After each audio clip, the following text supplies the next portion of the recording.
আসসালামু আলাইকুম। নীল আকাশ, সাদা মেঘের বেলা আর সবুজ মাঠের মাঝে হঠাৎ চোখ আটকে যায় একটি অপরূপ সৌন্দর্যের। বলেছিলাম আমাদের গ্রাম বাংলার ঐতিহ্য সেই কলাবতী ফুল। তো স্ক্রিনে যে কলাবতী ফুলটি দেখলেন, এটি অনেক সুন্দর এবং আকর্ষণীয়। এর পাতা দেখতে কলার মতো জন্যই হয়তোবা এটিকে কলাবতী ফুল বলে ডাকা হয়। এবং সবচেয়ে দারুণ ব্যাপার হলো, এটি কোনো বাড়তি যত্ন ছাড়াই রোদ বৃষ্টি মাথায় নিয়ে চমৎকারভাবে এই ফুল ফুটে থাকে এবং অনেক সময় লাস্টিং করে।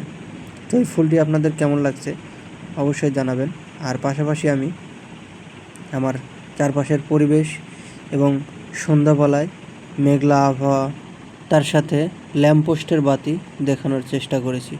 তো কেমন লেগেছে সবাই কমেন্ট করবেন। আর যদি ভিডিওটি ভালো লাগে তাহলে অবশ্যই আমার চ্যানেলটি সাবস্ক্রাইব করবেন। আর প্রতিনিয়ত কৃষি রিলেটেড ভিডিওর আপডেট পাবেন। ধন্যবাদ সবাইকে।